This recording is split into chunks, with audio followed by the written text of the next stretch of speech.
The diary of converting this house to solar panels. Many jobs have been done. Another one today is to sort out this flue pipe here, which is linked to the toilets and basically prevents a vacuum forming when you flush the toilet. That gets in the way of the solar panels, so we're going to have that lowered into the roof, hopefully, and a Durgo valve fitted, which will do pretty much the same thing. And there you can see all the houses have them. Except ours there. So there are other changes that have to be made to prep your house before the actual solar install could be made, and this is part of it here. I think it was 2-pole isolation switches. Now these are fitted free by your electricity company.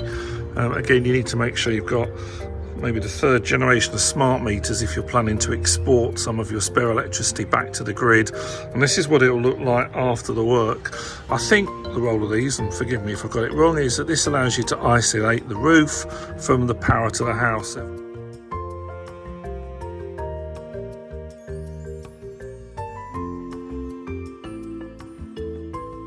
After a very long time, our solar system, SunSync, is pretty much up and running.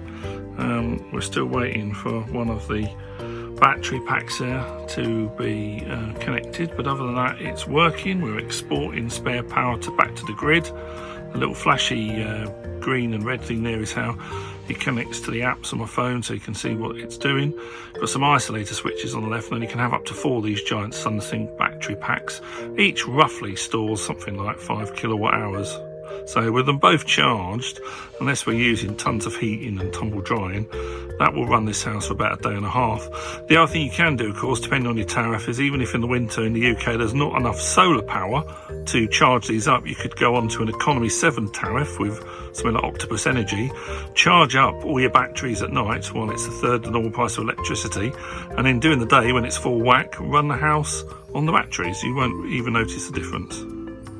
Having solar panels does mean quite a lot of work, both to the meters and the switching.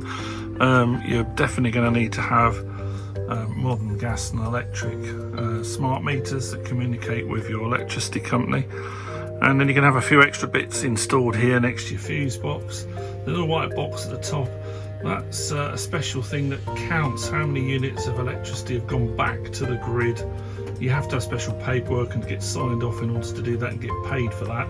And most of that is recorded via smart meters and your app, but this is like a double check, I suppose. If anyone has to audit it, they can see exactly what is going on with that meter. You don't have to read it. And then here in the loft, you'll find some of these red switches, and basically they're emergency switch. Or if anything happened to your roof or someone's going to do some other work on there, then you can isolate the batteries or you can isolate the roof panels, because on a good day they are generating 2.5 kilowatts of electricity per hour, and even in the winter when it's not so sunny, you're still getting up to 1 kilowatt being made, so they're live. The other thing we thought was really important was to have bird mesh all around the edges.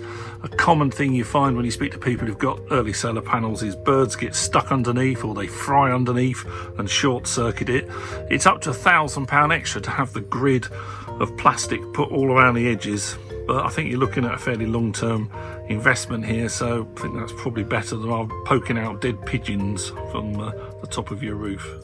So you will have to expect a fair bit of scaffolding before, during and after the installation. They leave it there for a bit to make sure everything's okay and running properly before it's removed.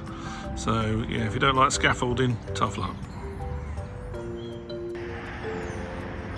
Now, sunny days have an added benefit that you make a bit of money and you save a bit of money. Roll on the sun. I wish I lived in Florida. I could make a fortune. Depending on who your electrical supplier is, you'll get a meter like this, a smart meter. This can monitor how much you're using and spending on your actual tariff on gas and electric. And then once you've got your solar up and running, you can see you get this extra little bit here, which is basically showing you're exporting to the grid. It'll also change once you've had solar, in that you'll get the wattage that the house is currently using, but the cost per hour is obviously zero if you're running, as we are at the moment, from batteries, or if it's during the day and your system is generating a couple of kilowatts of power. You do get a really natty app that goes on your phone, and it's animated and it shows you where the power is going, if it's being sold to the grid, if it's going to top up the batteries, or if it's powering your house. Lots of stats as well on how many kilowatt hours you're generating. It even has forecasts for the forthcoming weather, which is very good as well. And once you get more into this, you can control this a bit more, and again, depending on your tariff, you could decide to force charge your batteries through the winter overnight by using something like an economy 7 tariff, when the power may be a third of the normal price. Fill up your batteries and then run off them during the day when the price goes back to normal. So I hope you found that useful. Please like, share and subscribe, and come back every day for a lot more fun here on MG Tracy. And if you have any questions or concerns and want to find out if solar panels are for you, drop me a message in the description box below and I'll come back to you as soon as I can. See you soon.